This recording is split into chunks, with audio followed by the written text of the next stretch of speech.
संजय पांडे निर्मित आणि अतुल साळवे लिखित व दिग्दर्शित मराठी नाटक दी ॲनॉनिमस या नाटकातील तंत्रज्ञ नेपथ्य अनिल साळवे, अमोल साळवे, प्रकाश योजना नारायण त्यारे, रंगभूषा अनंत जोशी, प्रथमेश जोशी, वेशभूषा अनिल पांडे, सौ अंजली कुलकर्णी, संगीत दिनेश नरवाडे, गोविंद मोरे.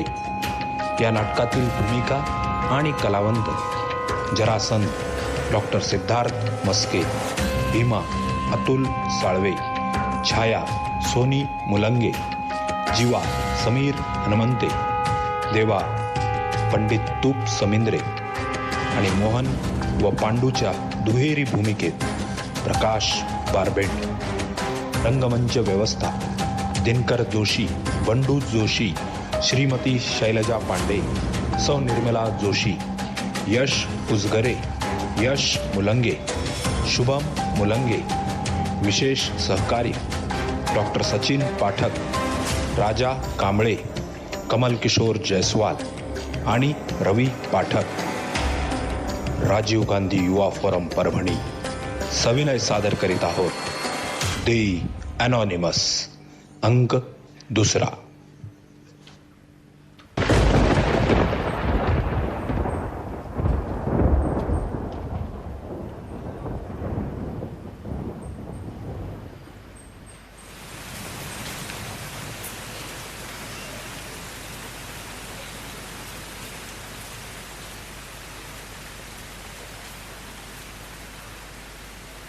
प्रेम म्हणजे एक जाणीव जी बुद्धीतून नव्हे तर हृदयातून जन्म घेते आणि मग स्नेहापासून ते हर्षापर्यंत हळूहळू अग्रेसर होते. प्रेम म्हणजे त्याग आणि समर्पण. पण या मोहन आणि छायाच्या कथेने प्रेमाची व्याख्याच बदलून टाकली. प्रेम आंधळं असतं हे माहिती होतं मला, पण प्रेम खोटारडं सुद्धा असतं हे आज कळलं. खोटारडं प्रेम नव्हतं माझं. तुमचं? I mean मोहनचं. It was a great love story. Yes, great love story with lust emotions. काय लपवत आहात जरासंध साहेब? नाही म्हणजे मोहन आणि छायाची गोष्ट जरी काल्पनिक असली तरी तुमचे डोळे सत्यता अस्वीकारू शकत नाही का? हा केवळ विरोधाभास आहे. हा राजहंस तू इथे केवळ एक टायपिस्ट म्हणून आलेला आहेस.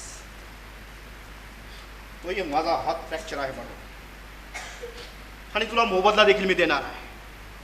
मग का माझ्या वैयक्तिक आयुष्यामध्ये हस्तक्षेप करतोयस तू? कारण या कथेचे लेखक आपण दोघे आहोत म्हणून.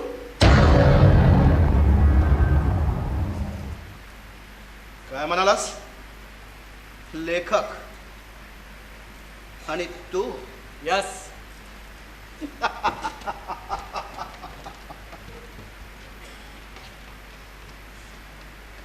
डोकं ठिकाणावर आहे का तुझं?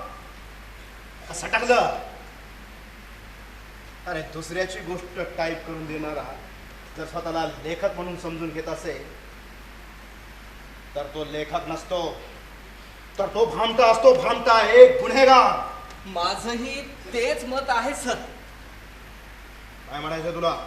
पात्रांची नावे बदलून स्वतःचा गुन्हा काल्पनिक कथेत मांडणारा देखील एक भामटाच असतो, एक गुन्हेगार.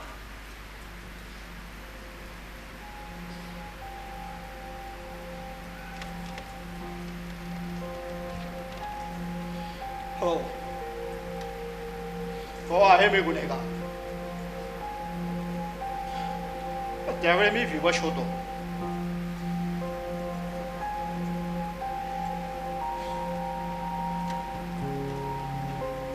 राजहंस, तुला जीवनाचे कटू सत्य थोडक्यात सांगतो. आयुष्यामध्ये यशस्वी व्हायचं असेल ना तर भावनांची हत्या करावीच लागते. कारण भावनांच्या आहारी जाणारे सदैव दुःखाचे सारथी असतात.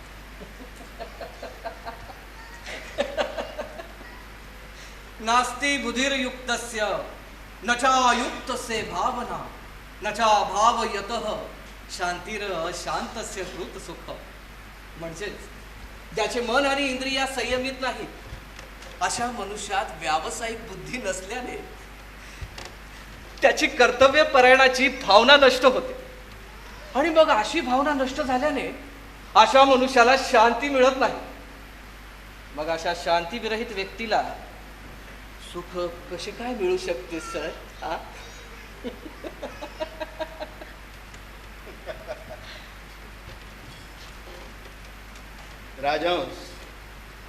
राजहंस मी नास्तिक आहे, नास्तिक.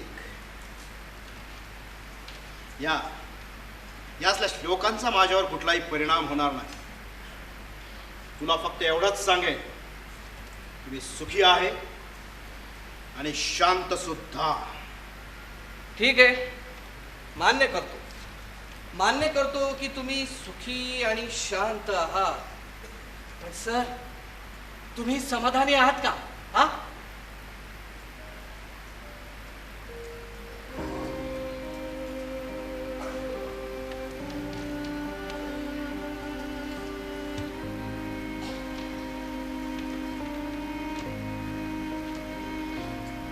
खरं सांगू,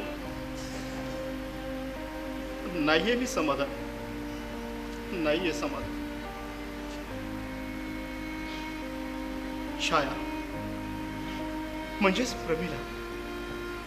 प्रमिला नाव होतं तिचं. माझ्या आयुष्याच्या पडत्या काळात तिनेच मला साथ दिली. अगदी जीव ओवाळून फेकायची माझ्यावर. ती माझी केवळ प्रियसीच नव्हती, तर माझी मैत्रीण होती. माझं मानसिक बळ वाढवायची. पण जेव्हा माझ्या आयुष्याची वाईट वेळ निघून गेली त्यावेळी माझ्या आयुष्यामध्ये सुषमा आली. माझ्या चित्रपटाच्या निर्मात्याची एकुलती एक मुलगी होती ती. अगदी म्हणजे पहिल्याच भेटीत तिला मी आवडलो. शेवटी आमच्यात मैत्री झाली. मैत्रीचं रूपांतर प्रेमात झालं. आणि एके दिवशी तिनं लग्नाची मागणी घातली. त्यावेळी माझ्याकडे फक्त दोनच पर्याय होते. सुषमाला नकार देऊन प्रमिलाशी लग्न करून गरिबीत जीवन जगावं, किंवा प्रमिलाला सोडून सुषमाशी लग्न करून आयुष्याला एक नवीन वळण द्यावं. एकीकडे अफाट संपत्ती, तर दुसरीकडे प्रेम.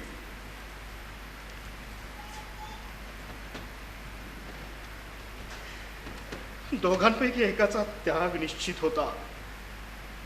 म्हणून तुम्ही पैसा निवडलात?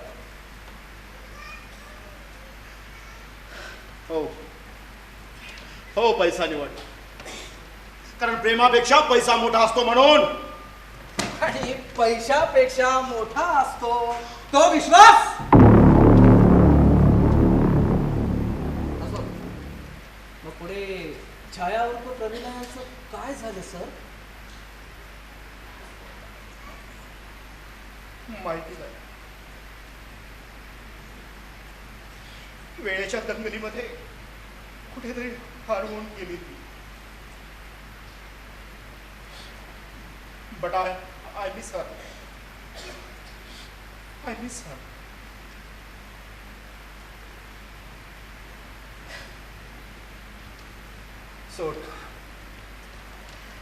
सोड त्या जुन्या गोष्टी. मग अशी वाटली तुला माझ्या मृत्यूची? म्हणजे माझ्या प्रेमाच्या मृत्यूची गोष्ट.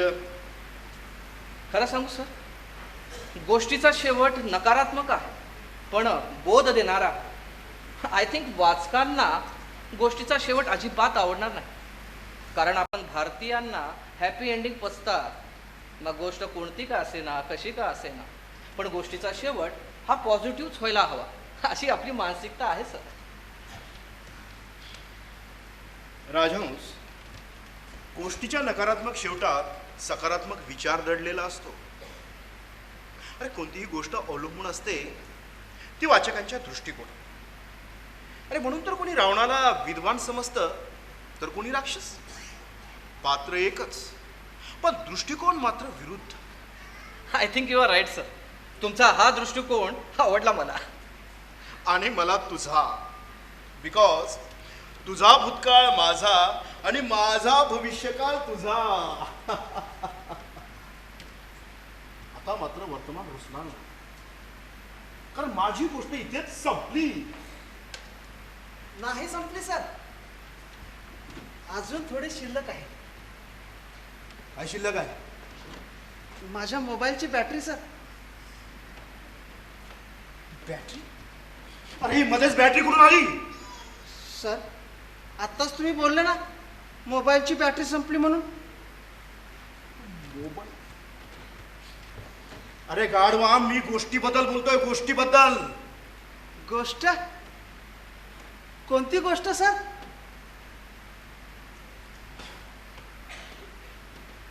देवा देवा, का आलास इथे? कसं आहे ना सर, आज सकाळीच मी आणि माझा मोबाईल फोन दोघेही पावसात भिजलो.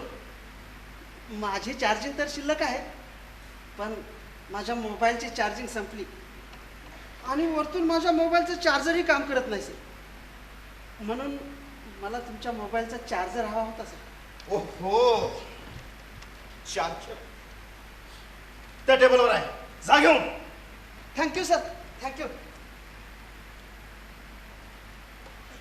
सर तुम्हाला काय लागलं ना तर आवाज द्या, मी जागीच आहे.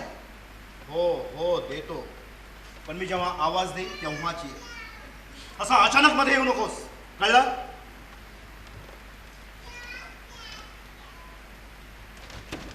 ओहो, माझ्या मॅनेजरने हा नोकर कुठून शोधून काढलाय देव जाणे. खूप मानसिक छळ देतोय. असं मी काय म्हणतो? हा आठव. राजहंस, माझी गोष्ट इथे संप आणि रात्रही खूप झाली. तू असं कर, आतल्या खोलीत जाऊन आराम कर. पार झाली की निघून जा. नाही सर, तुमची गोष्ट अपूर्ण आहे अजून.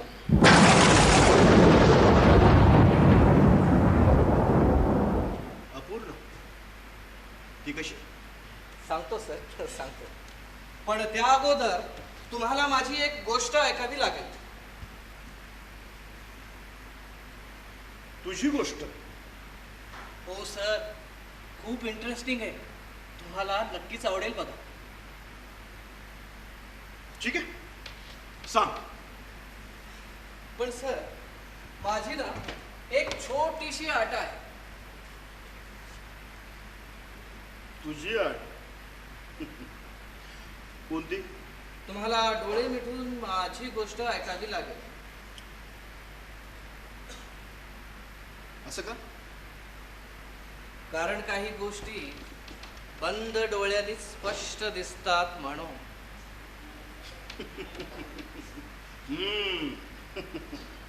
इंटरेस्टिंग. ओके, काही हरकत नाही. चल, आहे मी तयार. हे केले डोळे. चल सांगा. ऐका बघ सर, काळ तोच पण पात्र वेगवेगळे. एक 10 बाय 10ची खोली, त्या खोलीत 2 मित्र सोबत राहत असेल.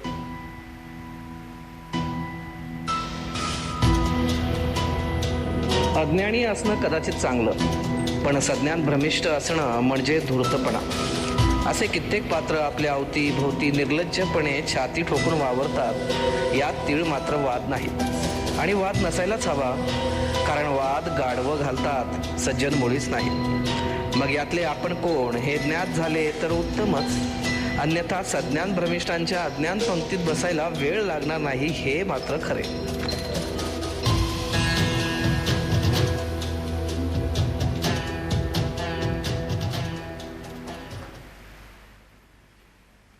वा वा वा वा वा, शब्द तुझे पण हस्ताक्षर माझ, कल्पना तुझी आणि पण बोल माझे. वा वा वा वा, खूप छान. तू जे जे मला सांगितलंस ना ते मी या कागदावर शब्दांनी रंगून टाकलं. अरे पण मला यातलं काहीही कळलं नाही. हा, एक मात्र कळलं की मी आज खोलीवर उशिरा आलो म्हणून तू शब्दातून जोडे मारलेस, बरोबर ना? एवढं तुला कळलं म्हणजे तू सज्ञान झालास. हा हा, म्हणजे खरंच तू हे सगळं माझ्यावर लिहिलंस? हो, का? तुझ्यामुळे या आंधळ्याला 2 तास रूमच्या बाहेर पावसात भिजावं लागलं. कारण कारण रूमची चावी तुझ्याजवळ होती. प्रभू प्रभू, चूक झाली, माफ करा. वाटलंच ना तर कान पकडतो, पण आता राग मात्र थुंकून द्या. एका अटीवर. अट? कोणती अट? आज एक मला नवीन गोष्ट सुचली आहे, ती तुला लिहावी लागेल. अरे बापरे, परत गोष्ट. अहो लेखक महाशय, गेल्या 7 महिन्यांपासून आपण रूममेट आहोत आणि ह्या 7 महिन्यात मी एकूण 15 गोष्टी लिहिल्या. काय? नाही म्हणजे ते तुम्ही सांगितले आणि मी लिहिल्या. पण मला सांग, तुला या गोष्टी सुचतात तरी कशा? सूचना म्हणजे कल्पना.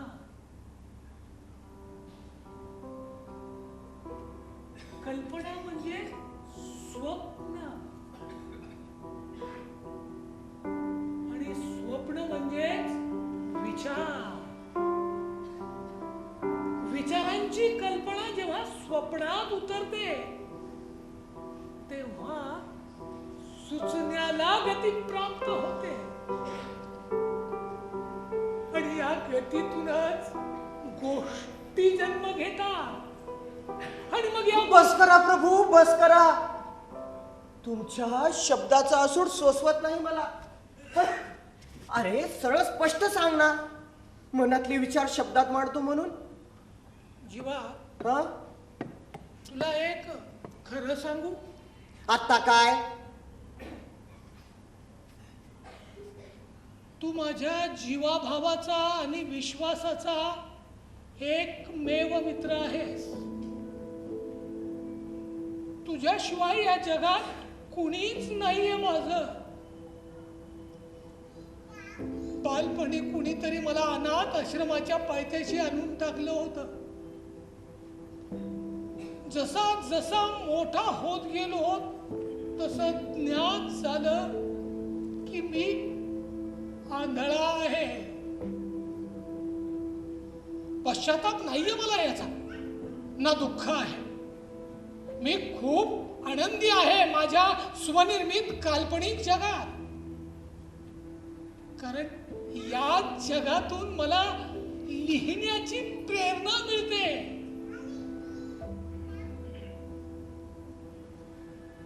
पण दुर्दैव, मी लिहू शकत नाही.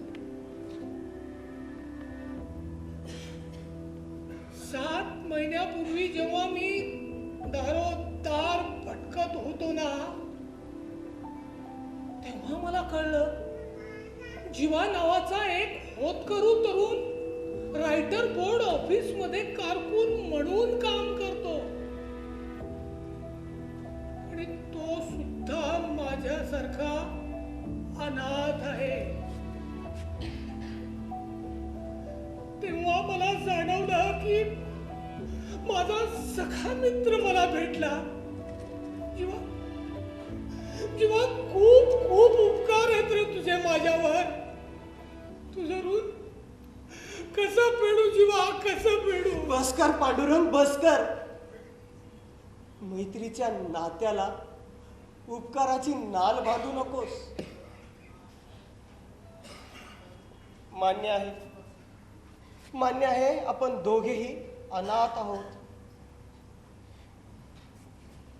तू डोळ्याने बघू शकत नाहीस म्हणून काय झालं? आजपासून हा जीवा तुझे डोळे आहेत आणि यापुढे तुला काहीही मदत लागली ना तर निसंकोचपणे सांग. तुझा मित्र जीवा कधीही कमी पडणार नाही, वचन देतो मी. खूप खूप आभार. यापुढे आभार नाही मानायचे. खरा मित्र आहे मी तुझा. हे बघ, वाटलंच ना तर भाऊ समज, कळलं? ठीक आहे. बरं मला सांग, तू आज उशीर का केलास? अरे अरे काही नाही यार. आज ऑफिसात साहेबांनी ना एक्स्ट्राची कामं लावली. अरे म्हणून तर खोलीवर यायला उशीर झाला. हा तुला सांगतो पांडू, हे साहेब लोक आहेत ना, हे एक नंबरचे आळशी प्राणी असतात. स्वतःचं काम माझ्यासारख्या ज्युनियर कडून करून घेतात आणि वरची मलाई देखील स्वतःच खातात. निदान तुम्हाला काम तरी आहेत, पण माझ्यासारख्या बेरोजगाराचं काय? ज्याला ज्याला कामासाठी भटकावं लागतं, हे नशीब पन्ना नालायक लोकांना साथ देतं आणि माझ्यासारख्या कष्टाळूला अपंग बनवून ठेवतं.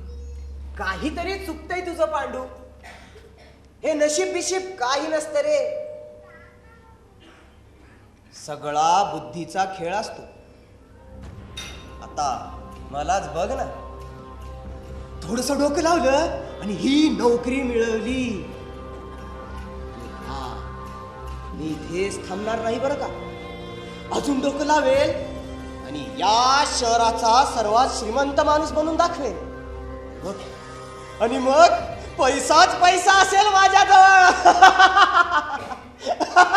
जिद्दीपणा खूप चांगला आहे तुझा, पण पैशाची तृष्णा खूप वाईट. कारण हीच तृष्णा कळत नकळत कुणाचा तरी जीव घेते. म्हणून तुला सतत सांगत आलोय, कर्म चांगले कर, निस्वार्थ कर, फळाची अपेक्षा ठेवू नकोस. कळलं प्रभू, कळलं. एकच गोष्ट कितीदा सांगणार आहात? जोपर्यंत हा पांडुरंग जिवंत आहे तोपर्यंत. अच्छा, आणि हा पांडुरंग मध्येच गचकला तर पुनर्जन्म घेऊन परत ये.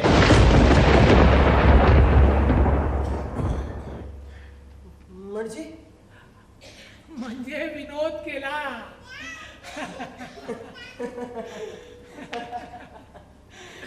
विलक्षण माणूस आहेस तू. तुला समजणं फार कठीण आहे.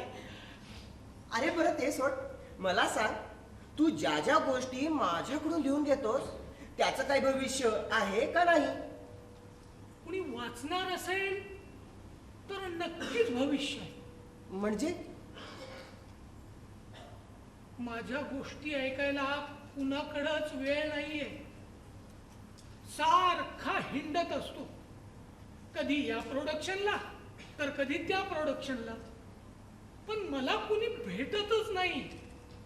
आणि जर का कुणी भेटला तर माझ्यावर भूत दया दाखवून कुणी माझ्या खिशात पैसे टाकतं, तर कुणी हाताला धरून बाहेर नेऊन सोडतं, पण माझं कुणी ऐकतच नाही. अच्छा, असं आहे तर एक काम कर, तुझ्या सगळ्या स्क्रिप्ट मला दे. का? प्रभू, तुमच्या सगळ्या कथा एखाद्या टाईपरायटर कडून टाईप करून घेतो आणि रायटर बोर्ड ऑफिसात तुमच्या नावाने रजिस्टर करून देतो. त्याने काय होईल? ऐक, माझ्या ऑफिसात कधी कधी प्रसिद्ध चित्रपट निर्माते किंवा प्रोडक्शन वाले शूटिंगची परवानगी काढायला येतात. तर मी काय करतो, त्या लोकांना तुझ्या स्क्रिप्ट वाचायला देतो. अरे म्हणजे कसं, ज्यांना स्क्रिप्ट आवडतील ते संपर्क करते. हो, कशी वाटली माझी आयडिया?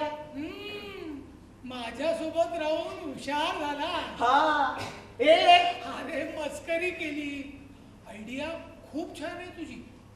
सकाळी जाताना सगळ्या स्क्रिप्ट घेऊन जा. हा, पण सांभाळून दे बरं. फिकर नॉट प्रभू, मी काळजी घेईन. ठीक आहे वत्सा. तर मग आपण आपली पुढील गोष्ट लिहायला प्रारंभ करायचं. अवश्य प्रभू. मैत्री असं नातं आहे ज्यात ना कुणाची कुवत, ना धर्म, ना रंग बघितला जातो. बघितली जाते ती केवळ विचारांची परिपक्वता. ज्याच्याशी आपले विचार जुळले तो खरा मित्र, आणि ज्याच्याशी विचार भेद झाला तो शत्रू. मैत्री म्हणजे निस्वार्थ, पवित्र असते.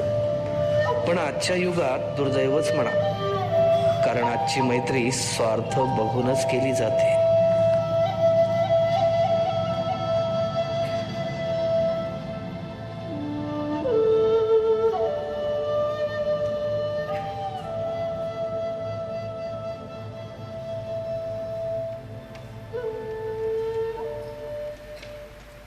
सर, प्लीज ओपन युअर आयज.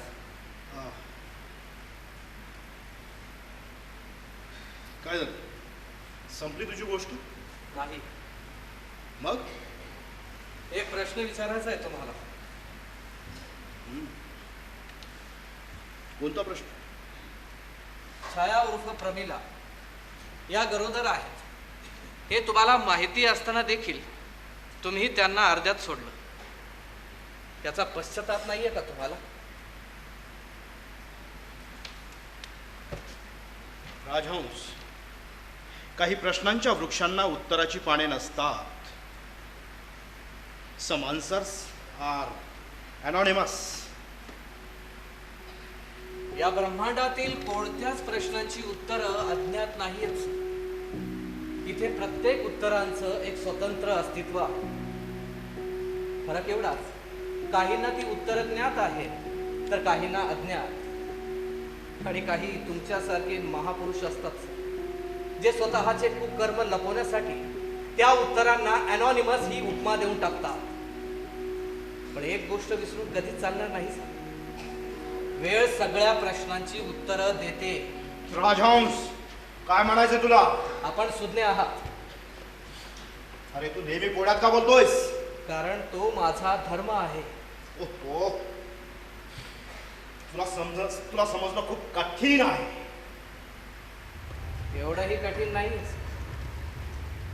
मी तर तुमच्याशी जुळलेलो. हवं तर तुमचं प्रतिरूप समजा मला.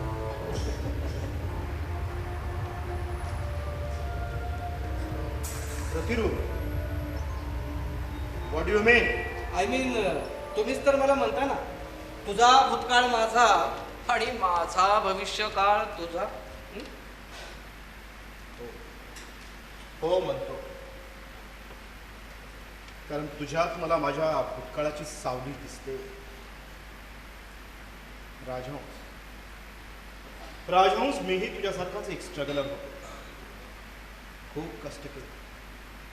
खूप कष्ट केले तेव्हा कुठे संघर्षाचा डोंगर चढून स्वप्नांच्या पर्वतावर विराजमान झालेलो आहे.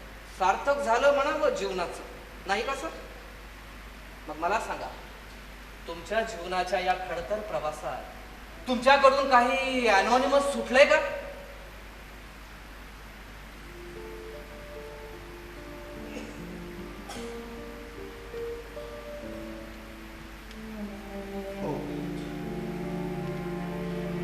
हो, खूप काही सुटलं, खूप काही सुटलं. राजहंस, तुम्हाला एक नेहमी प्रश्न विचारायचा आहे. तुमच्या प्रत्येक कथेची सुरुवात या अपघातानेच का? ऐक राजहंस, ऐक. राघव हा माझा एकुलता एक मुलगा, अगदी तुझ्याच वयाचा, एका कार ऍक्सिडेंट मध्ये जागीच ठार झाला.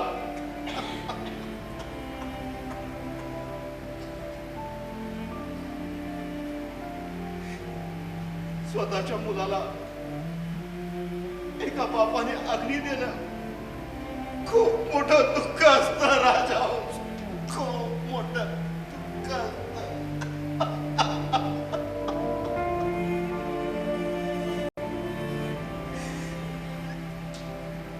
माझं देव येण्यावरच धांगड आहे, पण माझी पत्नी सुषमा,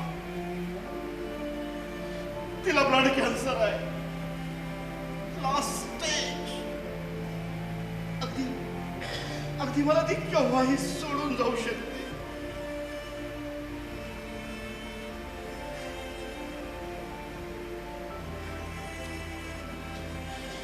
त्यामुळे हे सगळं दुःख विसरण्यासाठी दरवर्षी या फार्म हाऊसवर येतो गोष्ट लिहायला.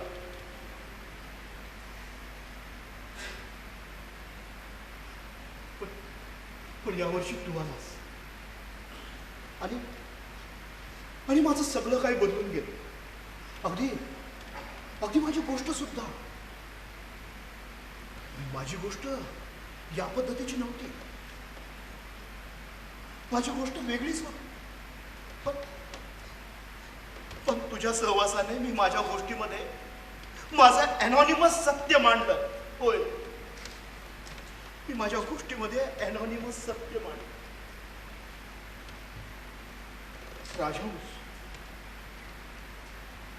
राजहंस नक्कीच आपल्यामध्ये काहीतरी कनेक्शन आहे. हो, काहीतरी कनेक्शन आहे. अरे पण काय? तुमच्या या प्रश्नाचं उत्तर माझ्या गोष्टीत सापडेल तुम्हाला. तुझी गोष्ट? म्हणजे म्हणजे पांडू आणि जीवा. पांडू आंधळा असल्या कारणास्तव तो लिहू शकत नव्हता. म्हणून त्याचा मित्र त्याला लिहून देत असे. मग पुढे काय? सांगतो सर, सांगतो. अगोदर डोळे तर मिठा. हो हो, हे मिटले डोळे. सांग लवकर sir. Excuse me sir. Sorry sir, sorry for disturbing. पण सर, काही हवंय का तुम्हाला? तुला बोलावलंय का इथे? नाही सर, असं वाटलं मला. Shut up and get out. Sorry sir. मूर्ख कुठला. सॉरी. सांग लवकर, सांग तुझी गोष्ट.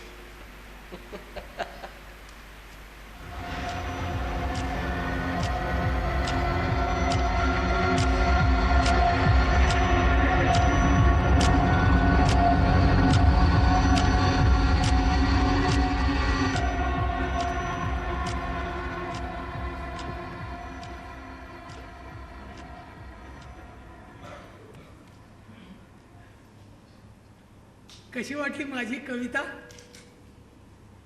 छान आहे. फक्त छान? अरे तुला तर माहिती ना, शब्दांशी माझा 36चा आकडा आहे. बहुतेक माझी कविता आवडली नाही वाटतं. नाही, असं काही नाही. मग कसं आहे जीवा?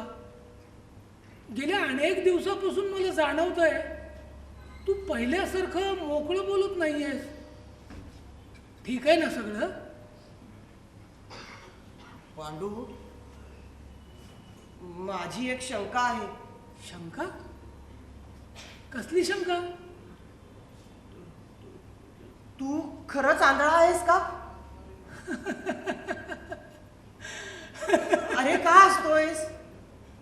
कारण तुझी शंका हास्यास्पद आहे म्हणून मला हसू आवरत नाही. अरे तसं नाही रे, पण तो आपल्या चाळीतला दुकानदार आहे ना, शंकर, तो सांगत होता की काल रात्री तू बिना चष्म्याची शतपावली करत होतास म्हणून. म्हणजे एखादी आंधळी व्यक्ती चष्म्याविना शतपावली करूच शकत नाही असं म्हणायचंय का तुला? अरे तसं नाही रे, पण ते काय लपवतोय जीवा? स्पष्ट सांग. अरे मी कुठे काय, काहीच तर नाही. हे भाग मी डोळ्याने बघू शकत नाही, पण समजू शकतो. सांग पटकन. पांडू, मी तुझ्या स्क्रिप्ट चित्रपट क्षेत्रातल्या काही लोकांना वाचायला दिल्या होत्या. हा, तर मग त्याचं काय? पण तुझ्या सगळ्या स्क्रिप्ट बोल ना, पुढे बोल. एका निर्मात्याला आवडल्या आहेत.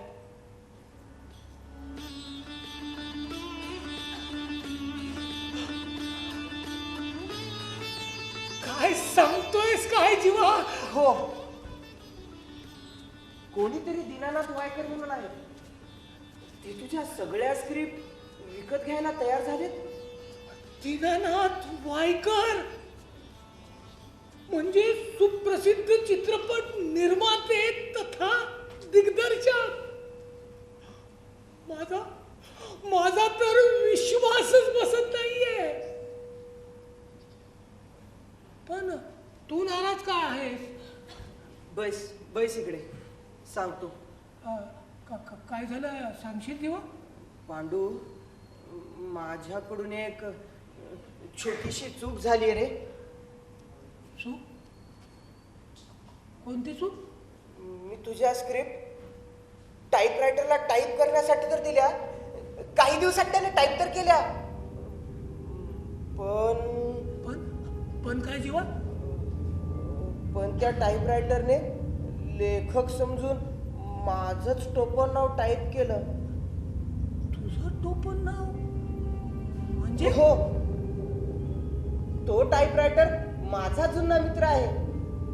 तुझ्या सगळ्या गोष्टी माझ्या अक्षरात असल्याने त्याला वाटलं या कथांचा लेखक मीच आहे. अरे मग नाव बदलून घे. आता अशक्य आहे ते. का? कारण आता धनुष्यातून बाण सुटला.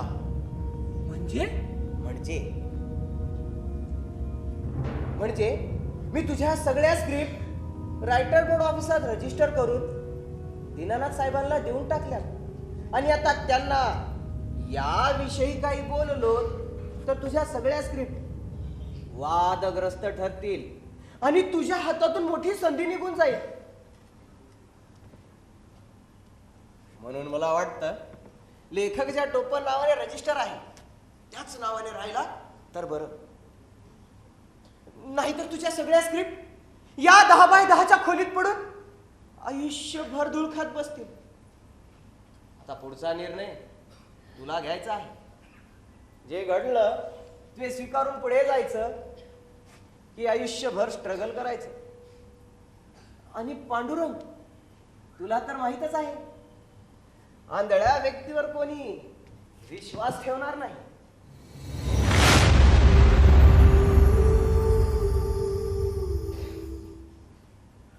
या पांडुरंगाचा पांडू बनवलास तू. मी काय केलं? हे सगळं चुकीनं घडलं. असं समज हीच आपली नियती आहे. नियती? याला नियती म्हणत नाही जीवा. याला कूटनीतीने केलेला धूर्त विश्वासघात म्हणतात. हे बघ पांडू, तुझा काहीतरी गैरसमज होतोय. गैरसमज हवा होता. निदान विश्वास या शब्दाचा अपमान तरी झाला नसता. हे बघ पांडू, तू भावनाच्या ओघात वाहून काही पण बोलतोयस. मी तुझा विश्वासघात केला नाही. मी तर माझा हक्क घेतलाय. हक्क? कसला हक्क? ऐक, जेवढा अधिकार तुझ्या गोष्टीवर आहे ना, तेवढाच अधिकार माझाही आहे. अरे तू फक्त मला गोष्टी सांगितल्या, मी त्या रात्रंदिवस जागून लिहिल्या. जेवढी तुझी मेहनत आहे ना, त्यापेक्षा दुप्पट मेहनत मी केली आहे. तुला तर सांगत होती जवळही बसवतो. मी तुला माझ्या हृदयात बसवलं, मोठ्या भावाचा दर्जा दिला. अरे गेल्या 7 महिन्यांपासून मी सांभाळतोय तुला. एवढंच काय तर तुझ्या ह्या स्क्रिप्ट लोकांना ऐकवल्या. तेव्हा पुढे जाऊन तुझ्या ह्या स्क्रिप्टची किंमत वाढली. आणि आता बघ आपण मिळून दिलेल्या गोष्टींवर चित्रपट बनतोय. तो फक्त आणि फक्त माझ्यामुळेच.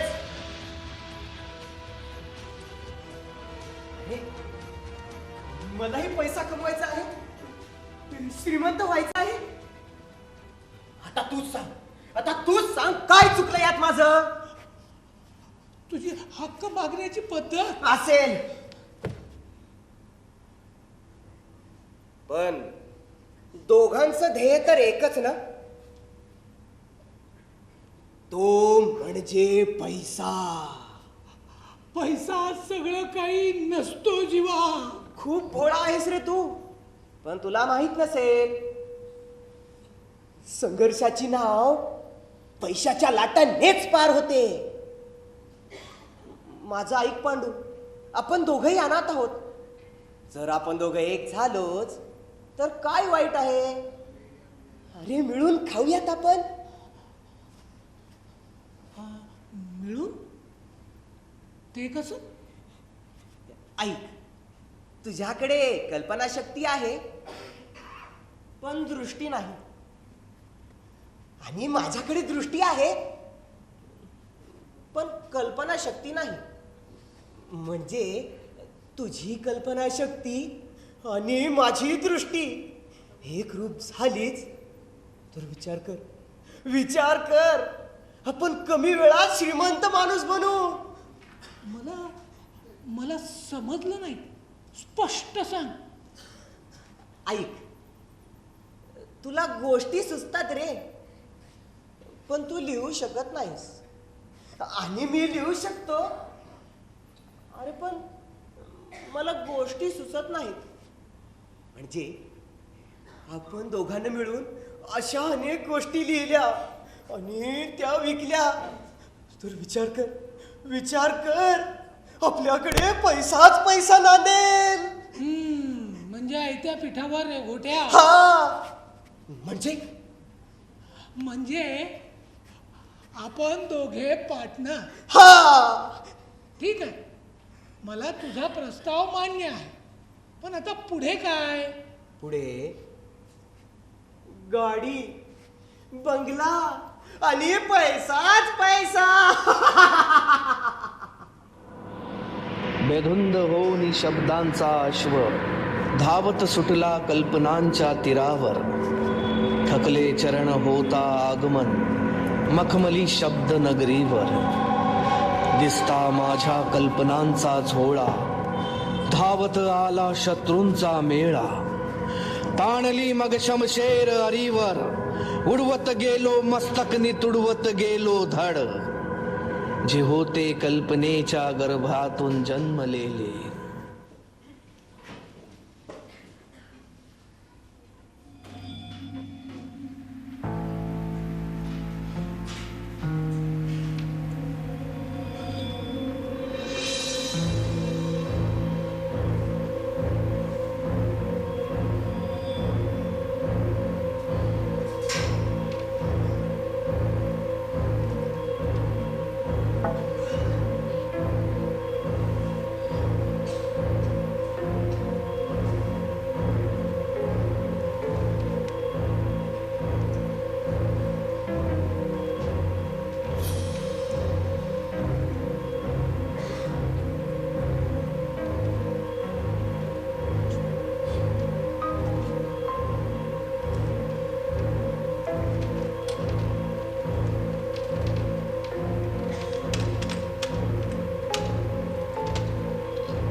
काय झालं सर? कोणाला कॉल करताय? माझ्या मॅनेजरला. मध्यरात्री 2 वाजता का? तू कोण आहेस हे जाणून घेण्यासाठी. सॉरी, मी काही समजलो नाही सर. Tu R you. वाट? अरे कोण आहेस तू? असं का विचारताय सर? मी तर माझी ओळख तुम्हाला सांगितली आहे. माझं नाव भीमाशंकर राजहंस आहे म्हणून. खोटं आहे. खोटा बोलतोयस तू. खरं खरं सांग. खरं खरं सांग, तुझं नाव काय? काय? अरे कोण आहेस तू? काय करतोस? कुणा पाठवलंय? प्लीज प्लीज मला सांग, कोण आहेस तू? असं काय विचारतायस?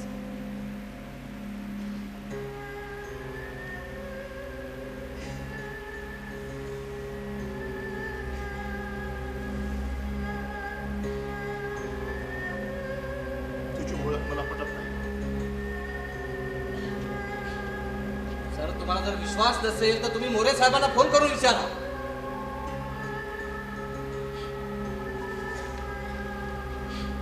मोरे फोन उचलत नाहीये. नेमका तुमचा प्रॉब्लेम काय? का तुमची प्रकृती ठीक नाहीये? का काही दुसरं वेगळं कारण आहे? हा?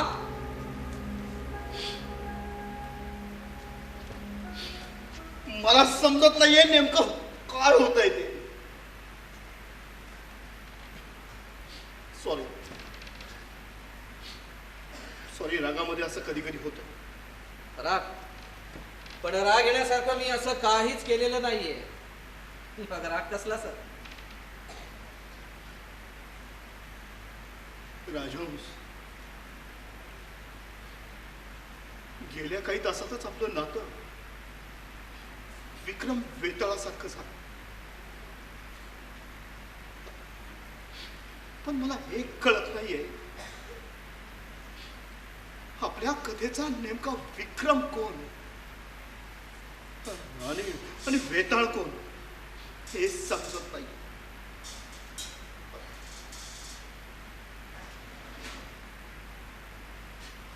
पण तुझ्यात आणि माझ्या नक्कीच काहीतरी कनेक्शन आहे. नक्कीच काहीतरी कनेक्शन आहे. अरे पण काय? ऐकायचंय? ऐका मग. अज्ञात आहे मी, सर्वज्ञात आहे मी.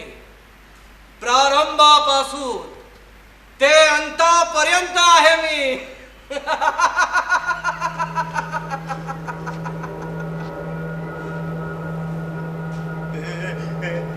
काय काय बोलतोयस तू?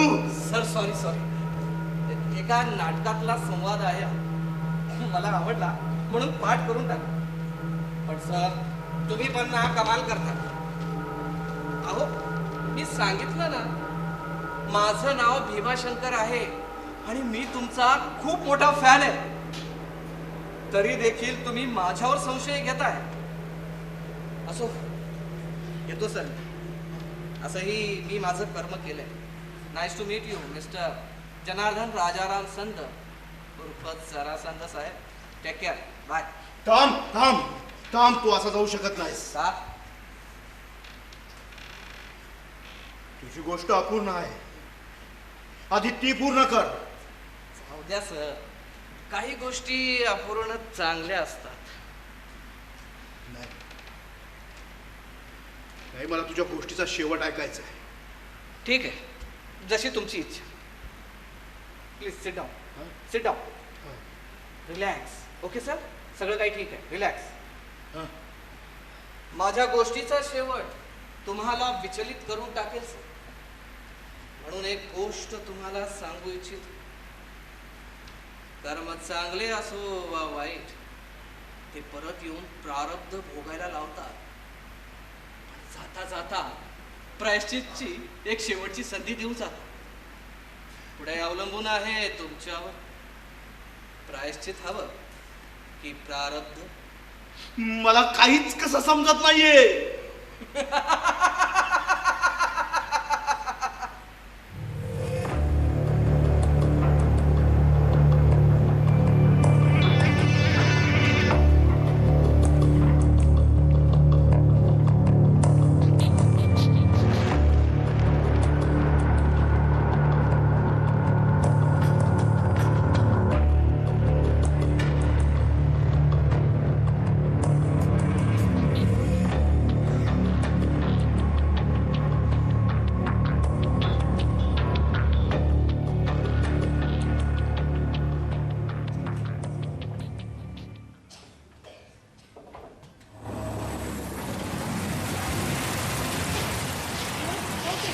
पाऊस गेला पाहिजे. हा, थांबवतोय थांबवतोय थांब.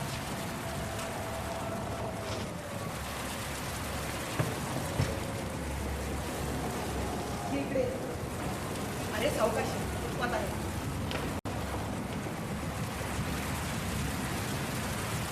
त्या आईला त्या पावसाला पण आत्ताच यायचं होतं का? तरी मी म्हणालो होतो बाबा छत्री सोबत घे, पण तू ऐकणार आहेस का? प्रभू चूक झाली, माफ करा. हे तुझा असं अरे असो.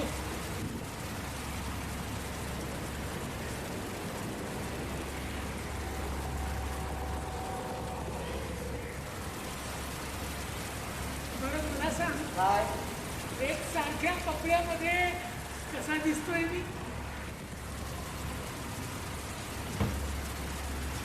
खरं सांगू, गरीबाचा सुनील शेट्टी दिसतोय.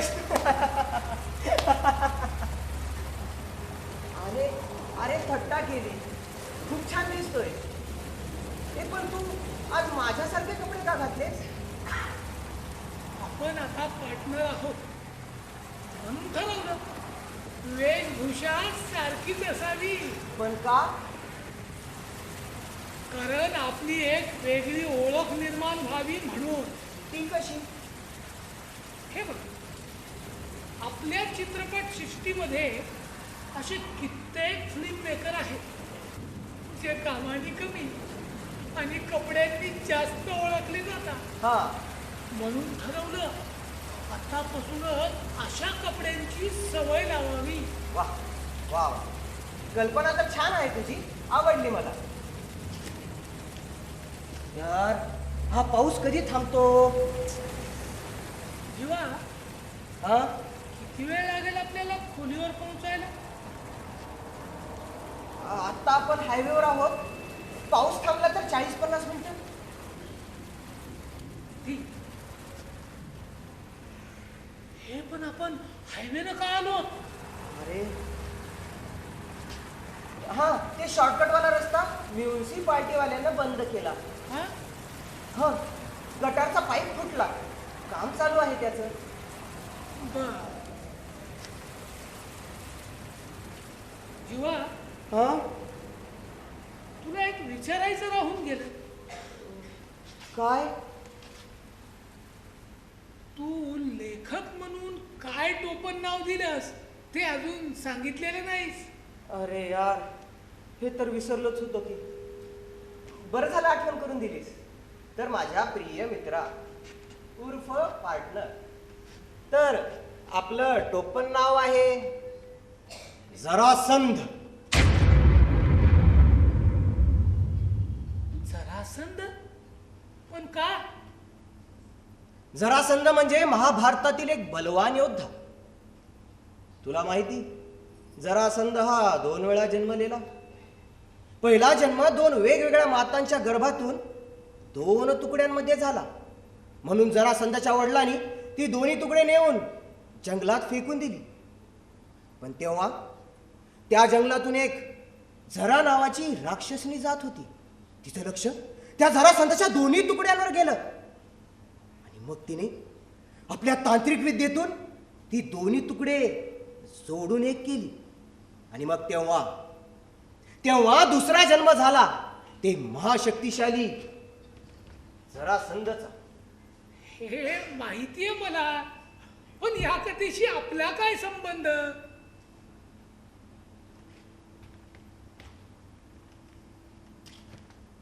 खूप मोठा संबंध आहे मित्रा. कारण आपण दोघेही असेच फेकून दिलेले 2 तुकडे आहोत, ज्यांना 2 वेगवेगळ्या मातांनी जन्म दिला, पण अदम्य संततीचा कलंक कपाळी मारून मरण्यासाठी अनाथ आश्रमाच्या पायथ्याशी टाकून दिलं.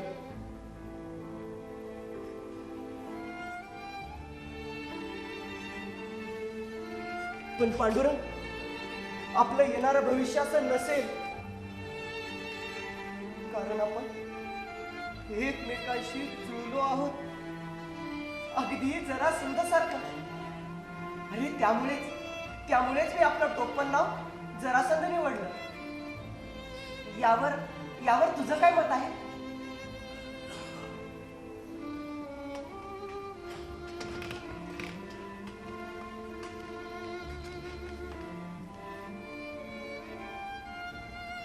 जसे पूर्व आणि पश्चिम दिशा एक होऊ शकत नाहीत, तसे दोन विरुद्ध विचार एक कसे होतील जीवा? मान्य आहे, जरासंध दोन तुकड्यांनी मिळून एक झाला, पण आपण एक होऊनही दोन वेगवेगळे तुकडेच राहणार. कारण इथे प्रत्येकाचं अस्तित्व स्वतंत्र आहे. म्हणजे म्हणजे म्हणजे मला माझा मृत्यू दिसतोय जीवा. असं का बोलतोयस? अरे हो, मला जाणवतंय एक ट्रक तीव्र गतीने माझ्याकडे येतोय. अरे असं वेड्यासारखं काय बडबडतोयस? काय होते तुला? बोल ना. अरे बोल. जीवा, मला माफ कर. पांडुरंग पांडुरंग पांडुरंग.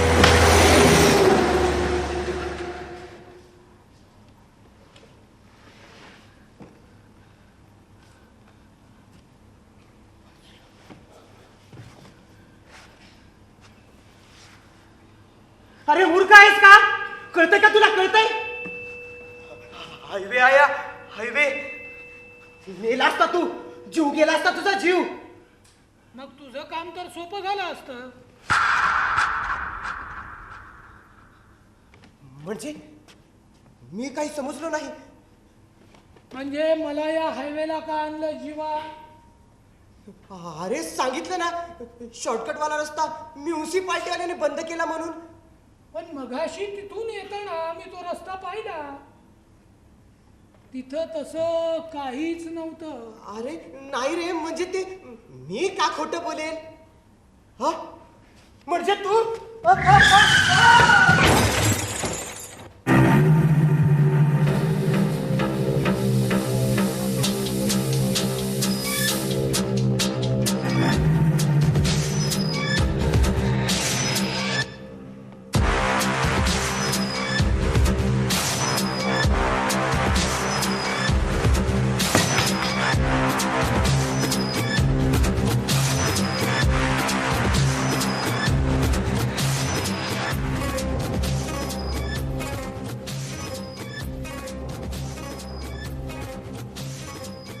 शाळेतला शंकर दुकानदार खरंच सांगत होता, मी आंधळा नाहीये.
काय झालं? काय झालं तिकडे? मी जोराचा आवाज ऐकला. काही कल्पना नाही.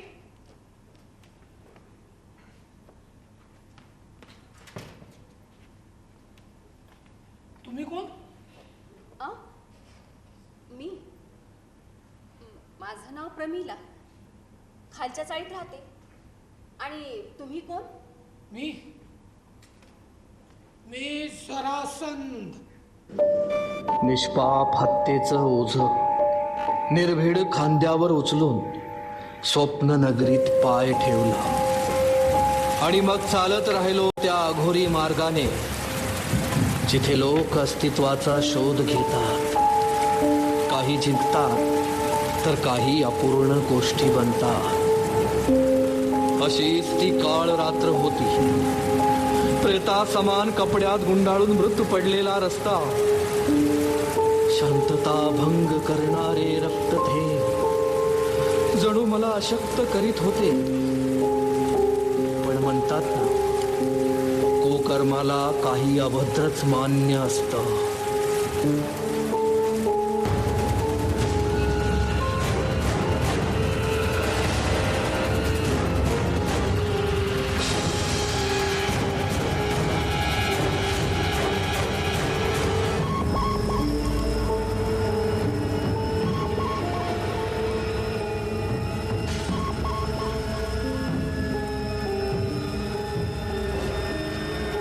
भीमाशंकर, भीमाशंकर राजहंस, भीमा, भीमा कुठे आहेस तू? भीमा, अरे भीमा कुठे आहेस तू? ये बाहेर ये, बाहेर ये भीमा, भीमा, भीमा, अरे भीमा कुठे आहेस तू? माझ्या समोर ये भीमा, भीमा माझ्या समोर ये. अरे कुठं आहेस तू? भीमा, भीमा कुठं आहेस तू? काय झालं सर? कुणाला आवाज देत आहे? भीमाला कुठं आहे भीमा? भीमा? कोण भीमा सर? अरे माझा टायपिस्ट टायपिस्ट? भीमाशंकर, भीमाशंकर माझ्या समोर ये, माझ्या समोर ये भीमाशंकर. पण काय? सॉरी सर, पण गेल्या 6 तासापासून तुम्ही इथे एकटेच आहात सर.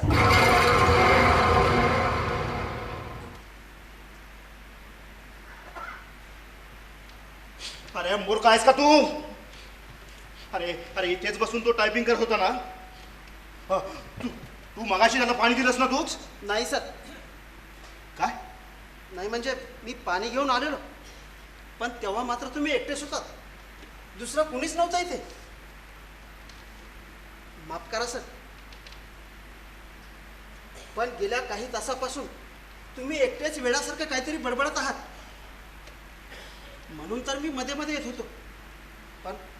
पण तुम्हीच मला हाकालत.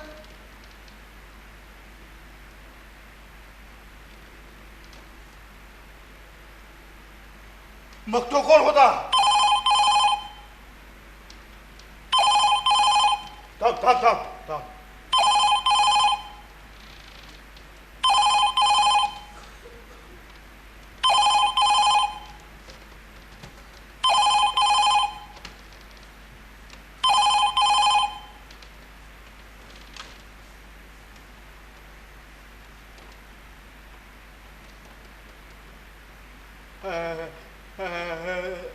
हॅलो.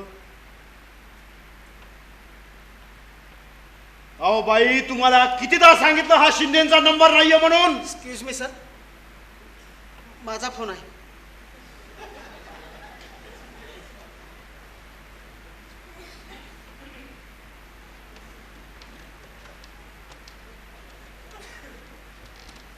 हॅलो.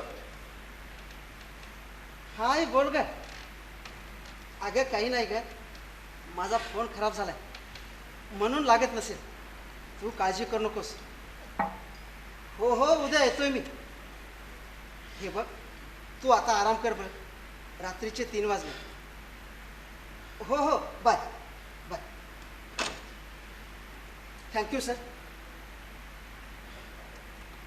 अच्छा, तर तू आहेस शिंदे? हो सर. हो. अरे ह्या कामाच्या गडबडीमध्ये तुझं पूर्ण नाव विचारायचं राहून गेलं. काय काय नाव काय तुझं? माझं नाव सहदेव शिंदे. सहदेव? हे भीमा? तेव्हा माझं टोपण नाव.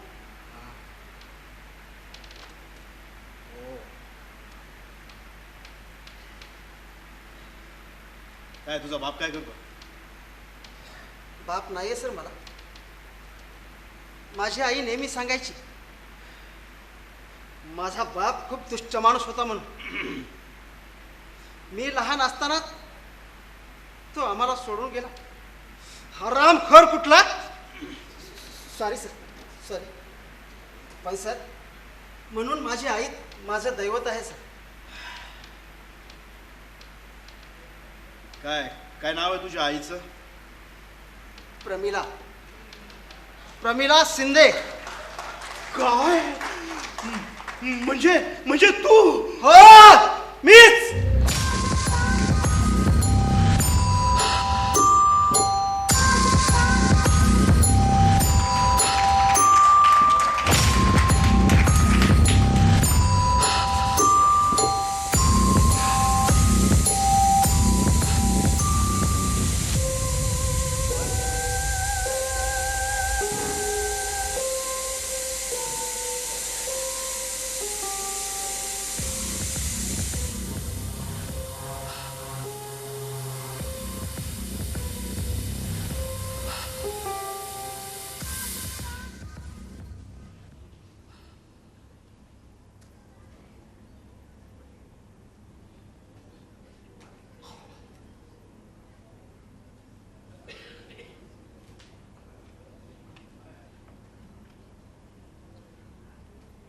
अज्ञात आहे मी, सर्वज्ञात आहे मी.